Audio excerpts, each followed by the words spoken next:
Rowdy రాముడు కొంటె కృష్ణుడు 1980లో విడుదలైన చిత్రం.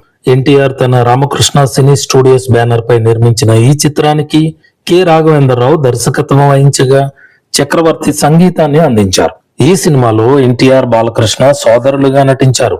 ఇందులో నందమూరి తారక రామారావు రాము పాత్రలో నటించగా నందమూరి బాలకృష్ణ కృష్ణ పాత్రలో, శ్రీదేవి ముత్యం పాత్రలో మెప్పించారు. కథ బాజీ ప్రసాద్ అంటే రావు గోపాలరావు అనే గౌరవనీయుడిగా కనిపించే నేరగాడి చుట్టూ సాగుతుంది. అతనికి హిమాలయాల్లో దాగి ఉన్న పురాతన నిధి గురించి సమాచారం లభించడంతో ఆ నిధికి సంబంధించిన మ్యాప్ను సంపాదించేందుకు కుట్రలు పన్నుతాడు. ఇదే సమయంలో ధైర్య సాహసాలున్న రాము బ్యాంకు ఉద్యోగి కృష్ణ స్నేహితులుగా మారతారు.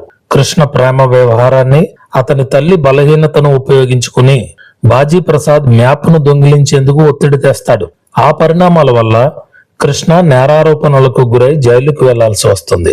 తర్వాత రాము సహాయంతో కృష్ణ తప్పించుకుంటాడు. ఈ క్రమంలో రాము, కృష్ణలు సొంత సోదరులని తెలుసుకుంటారు. ఇదిలా ఉండగా నిధి మ్యాప్ కోసం బాజీ ప్రసాద్, అతని అనుచరుడు గిరి మరిన్ని కుట్రలు పన్నుతారు.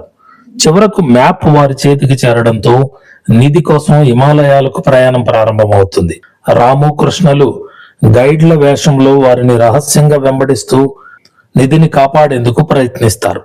అనేక సాహసోపేత సంఘటనల అనంతరం వారు నిధి ఉన్న ప్రదేశానికి చేరుకుంటారు. చివరికి ఇద్దరు సోదరులు దుష్టుల పన్నాగాలను భగ్నం చేసి విలువైన నిధిని ప్రభుత్వానికి అప్పగిస్తారు. అనంతరం రాము, ముత్యం, కృష్ణ, లక్ష్మిల వివాహాలతో కథ సుఖాంతమవుతుంది. కుటుంబ భావోద్వేగాలు, సాహస ఘట్టాలు, వినోదం, యాక్షన్ అంశాల సమ్మేళనంగా ఈ చిత్రం రూపొందింది.